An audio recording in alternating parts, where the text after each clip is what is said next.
ताईंचं बी घ्या थोडंसं म्हणणं. नमस्कार, मी प्रभाकर लोंढे, खडतार प्रवास वर्तमानपत्राचा तथा खडतार प्रवास यूट्यूब चॅनलचा मुख्य संपादक. आज आपण धाराशिव शहरामध्ये शासकीय विश्रामगृह या ठिकाणी आलेलो आहोत.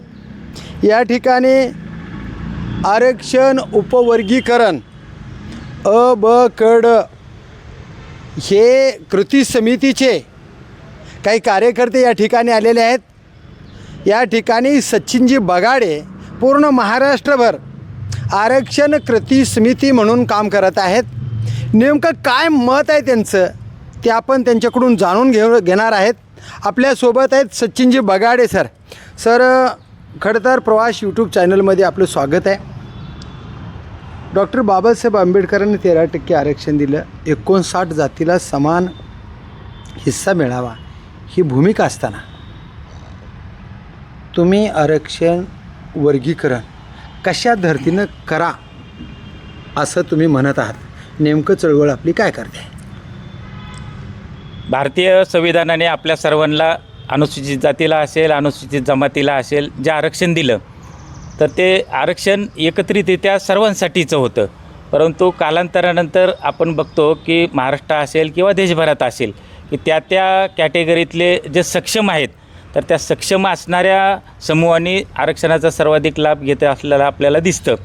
आणि कोर्टाच्या वेगवेगळ्या राज्यांच्या अहवालामध्ये स्पष्टपणे असं त्या संदर्भातला उल्लेख केलेला आहे की जर या कॅटेगरीमधल्या ज्या अतिमागास अतिवंचित ज्या जाती राहिलेल्या आहेत तर त्यांनासुद्धा जे भारतीय संविधानाचं मूलभूत तत्त्व काय आहे की समानतेच्या पातळीवरती सर्वांना आणायचं आहे. आणि समानतेच्या पातळीवरती येत नसतील तर त्यांच्यासाठी विशिष्ट उपाययोजना कराव्या लागतील. म्हणून ज्या अनुसूचित जातीतल्या ज्या वंचित अतिमागास जाती आहेत तर त्यांना एकत्रितरित्या आरक्षण असल्यामुळं लाभ घेता येत नाही, तेवढ्या त्या सक्षम नाहीत.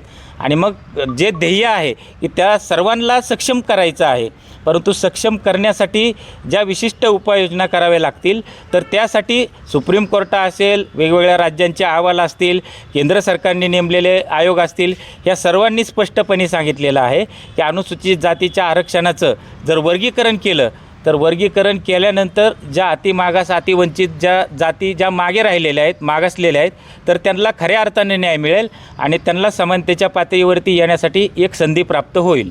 तुमचे हात आम्ही धरले होते का असं पूर्वाश्रमीचे महार आणि आताचे बौद्ध तुमच्या विरोधात मोर्चे काढतात आणि तुम्हाला शिक्षणापासून वंचित राहिला आम्ही तुमचे हात धरले होते का? आम्ही सक्षम झालात, मग तुम्हाला सक्षम होण्यासाठी कुणी अडवलं होतं असा त्यांचा प्रतिप्रश्न आहे. आणि तुमच्या आरक्षणाच्या विरोधामध्ये मोर्चे काढत आहेत, या बाबतीमध्ये काय मत आहे आपलं? खरं तर मी आंबेडकरी चळवळीतला कार्यकर्ता आहे आणि मागच्या 25-27 वर्षापासून फुलेशाहू आंबेडकरांच्या अण्णाभाऊंच्या चळवळीमध्ये काम करत असणारा कार्यकर्ता आहे.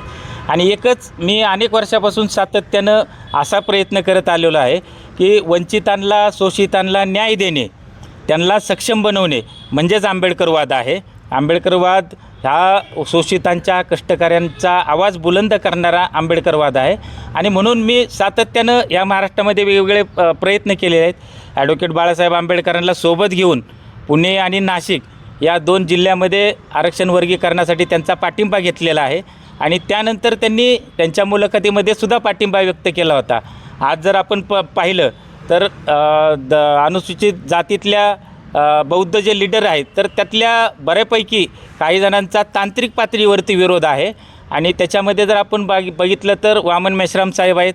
वामन मेश्राम साहेबांनी क्लिअर कट अनुसूचित जातीच्या आरक्षणाचं वर्गीकरण करावं असं सांगितलेलं आहे आणि त्याला तात्विक आधार देणारं भाषणसुद्धा त्यांनी केलेलं आहे. परंतु जे दुसऱ्या फळीतले काही जण आहेत की जे दुसऱ्या फळीतले ज्यांना त्यांचं नेतृत्व स्थापित करायचं आहे, काहीतरी नाव करायचं आहे किंवा वेगवेगळ्या पद्धतीची काही जणांना सुपारी आलेली आहे, तर अशा सगळ्या सुपारी बहादरांनी महाराष्ट्रातलं वातावरण कलुषित करण्याचा प्रयत्न केलेला आहे.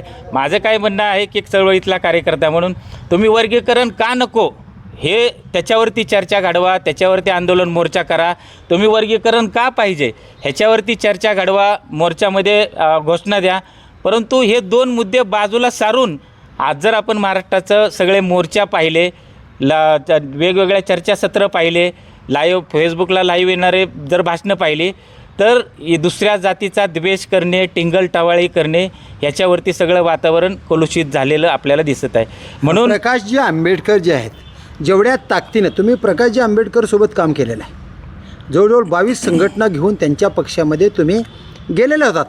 पण प्रकाश आंबेडकरनी 2019ला माझ्या अंदाजेप्रमाणे आरक्षण वर्गीकरणाला पाठिंबा दिला होता का? 14ला 19ला. पण त्या ताकदीनं आता प्रकाशजी आंबेडकर या आरक्षण वर्गीकरणाला पाठिंबा देत नसलेले दिसतात. जी पूर्वीप्रमाणे ज्या ताकदीनं त्यांनी पाठिंबा दिला होता त्या ताकदीनं प्रकाशजी आंबेडकर आता पाठिंबा देत नसलेले दिसत आहे. काय म्हणाल तुम्ही? खरं तर त्यांचे सगळे भाषणं, त्यांचे जे स्टेटमेंट आपण जर पाहिलं तर ते आरक्षणाला विरोध पण करत नाहीत, परंतु असं स्पष्टपणे जी भूमिका घ्यायला पाहिजे ती भूमिका घेत असताना दिसत नाहीत. तांत्रिक पातळीवरती ते विरोध करत असताना आपल्याला दिसतात. हां, मग आता तेवढ्या ताकदीनं सपोर्ट का करत नाहीत? काय नेमकं? खरं तर माझ्यासारख्या चळवळीतल्या कार्यकर्त्यांचं असं म्हणणं आहे की महाराष्ट्रातले सगळ्या शोषित वंचित कष्टकऱ्यांचं बहुमान्य नेतृत्व हे ॲडव्होकेट बाळासाहेब आंबेडकर आहेत. आणि आज जो वाद निर्माण झालेला आहे त्या सगळ्या वादाच्या पार्श्वभूमीवरती जर बाळासाहेबांनी जर भूमिका घेतली तर हा वाद पूर्णपणे थांबू शकतो. दुसरा प्रश्न मला एक सारखा सतावतो. आंबेडकर नावाचे आनंदराज आंबेडकर आहेत, आंबेडकर नावाचे प्रकाशजी आंबेडकर आहेत, आणि आंबेडकर डॉक्टर बाबासाहेब आंबेडकरांनी समान न्याय मिळाला पाहिजे आरक्षणाचा अशी भूमिका घेतली. पण आनंदराजजी आंबेडकर आडनाव आंबेडकर असणारे आणि प्रकाशजी आंबेडकर आडनाव आंबेडकर असणारे हे दोघंही डॉक्टर बाबासाहेब आंबेडकरांच्या भूमिकेला पाठिंबा देत नसलेलं दिसतं आहे. नेमकं काय म्हणायचं तुम्हाला? खरं तर पहिली गोष्ट ही आहे की मी चळवळीत काम करणारा कार्यकर्ता आहे. BJP आणि त्यांच्यासोबत असणारे जे सगळे आहेत तर त्या सगळ्यांच्या विरोधात माझी भूमिका कायमस्वरूपी असणारच आहे. मी बाबासाहेबांच्या विचारांचा कट्टर कार्यकर्ता आहे, अनेक वर्षापासून करत आहे. त्यामुळं माझी भूमिका आहे की जे बाबासाहेबांचा विचार आचरणात आणत आहेत, ज्यांनी बाबासाहेबांचा विचार आत्मसात केलेला आहे त्या सगळ्यांनी हा विचार अनुसूचित जातीच्या आरक्षणाचं वर्गीकरण म्हणजे शोषितांना न्याय देणे आहे, तर अशा सगळ्यांनी समर्थनाची भूमिका घेतली पाहिजे. आता मांग जात ही डॉक्टर बाबासाहेब आंबेडकराला बेमान जात आहे असं हिणवलं जात आहे. आणि पूर्वाश्रमीच्या महार पुढाऱ्याकडून, महार कार्यकर्त्याकडून, बरेचशा नाही काही लोकांकडून असं जी म्हणलं गेलं आणि हिणवलं जाते, या बाबतीमध्ये काय मत आहे आपलं? काही जण असे उपटसुंभ आहेत की जे काही आरोप करत आहेत, तर त्या सगळ्यांना आमचं सांगणं आहे की तो एक महाराष्ट्रामध्ये एक वेगळा प्रयोग म्हणून आम्ही 3 महिन्यापूर्वी पुणे शहरामध्ये आंबेडकरवादी मातंग परिषद घेतली होती. आणि आंबेडकरवादी मातंग परिषद घेऊन ह्या सगळ्यांनाच इशारा दिलेला आहे की आंबेडकरवाद हा कोणाच्याही एकाची जागिरी नाही. आंबेडकरवाद हा महाराष्ट्रातल्या देशातल्या सर्व शोषित कष्टकऱ्यांचा बुलंद आवाज आहे. आणि ज्यांना गुलामीतून मुक्तता पाहिजे त्या सगळ्यांनी आंबेडकरवादाचा स्वीकार केला पाहिजे. म्हणून आज जे म्हणतायत की बेईमान झाले वगैरे, तर खऱ्या अर्थानं आज जर आपण समाजशास्त्रीय दृष्टिकोनातून जर पाहिलं तर आज महाराष्ट्रामध्ये अनुसूचित जातीवरती जे अन्याय अत्याचार होत आहेत तर त्यातले सर्वात जास्त अन्याय अत्याचार हे मातंग समाजावरती होत आहेत. मग त्याचा जर आपण तपशील पाहिला तर तपशील पाहिल्यानंतर आपल्या लक्षात येतं की मातंग समाजावरती आजच का अन्याय अत्याचार होत आहेत, तर त्याचं कारण असं आहे की मातंग समाज हा इथली जी गुलामीची कामं आहेत जी जाती व्यवस्थेने दिलेली आहेत, लादलेली आहेत, तर ती गुलामीची कामं झुगारून इथल्या व्यवस्थेच्या विरोधामध्ये बंड करून उभा राहत असताना आपल्याला दिसतं. आणि इथल्या विषमतावादी व्यवस्थेच्या विरोधात बंड करून उभं राहणं म्हणजेच आंबेडकरवाद स्वीकारणं आहे. की जे 70च्या दशकामध्ये आपण पाहिलं की 70च्या दशकामध्ये बाबासाहेबांनी जे सांगितलं होतं की गावगाड्यातली गुलामीची कामं सोडा, गुलामीची लक्षणं असलेली सगळी कामं सोडली पाहिजे. आणि मग पूर्वाश्रमीच्या महार समाजाने बाबासाहेबांचा विचार स्वीकारला आणि मग तो 70च्या दशकामध्ये गावगाड्याचा आणि पूर्वाश्रमीच्या महारांचा जो संघर्ष होता, तर तो संघर्ष आज महाराष्ट्रामध्ये मातंग समाजाचा आणि इथल्या विषमतावादी व्यवस्थेचा आहे.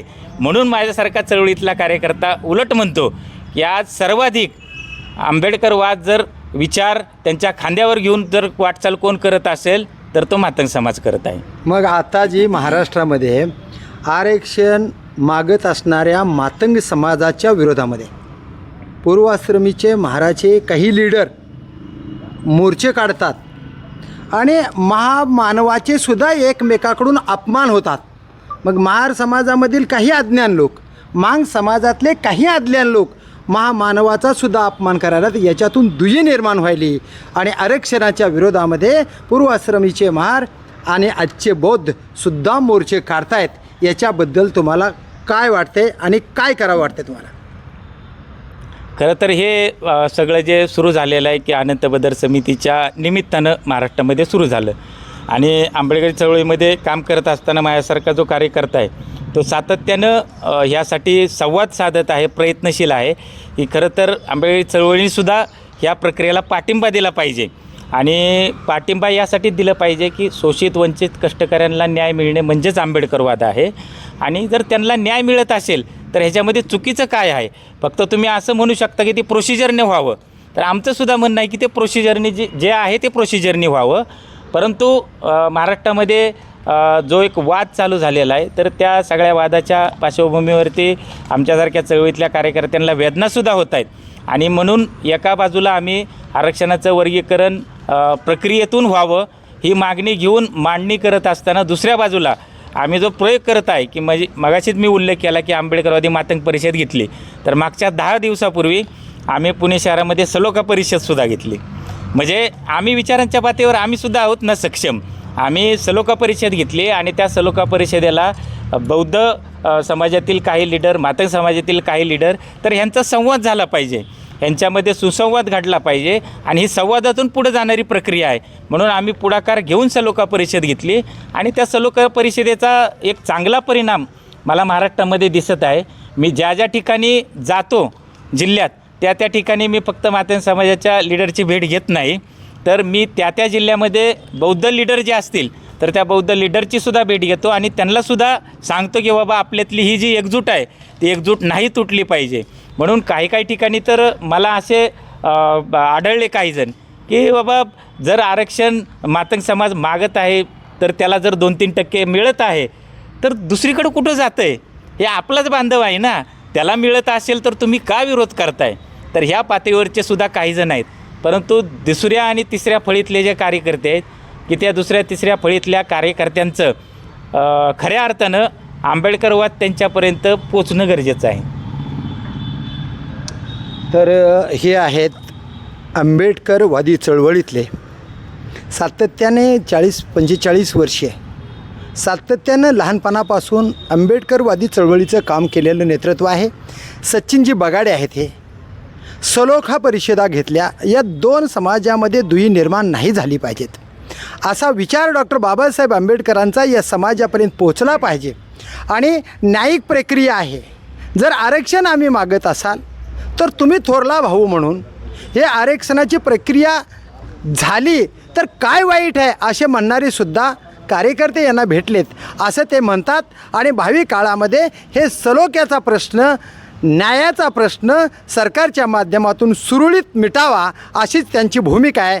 तर बघूया येणाऱ्या काळामध्ये महाराष्ट्र सरकार सर्वोच्च न्यायालयाने दिलेल्या आदेशाची अंमलबजावणी कशा पद्धतीनं करणार आहे तेच पाहूया येणाऱ्या काळात. मी प्रभाकर लोंढे, खडतर प्रवास वर्तमानपत्राचा तथा खडतर प्रवास यूट्यूब चॅनलचा मुख्य संपादक. या चॅनलला सबस्क्राईब करा, शेअर करा, लाईक करा, बेल आयकॉनचे बटन दाबा आणि आपले विचार कमेंट बॉक्समध्ये दोन्ही भाऊ एकत्रित राहावे याच विषयावर कमेंटमध्ये आपले विचार नोंद करा. धन्यवाद. धाराशिवकार. जय हिंद, जय महाराष्ट्र.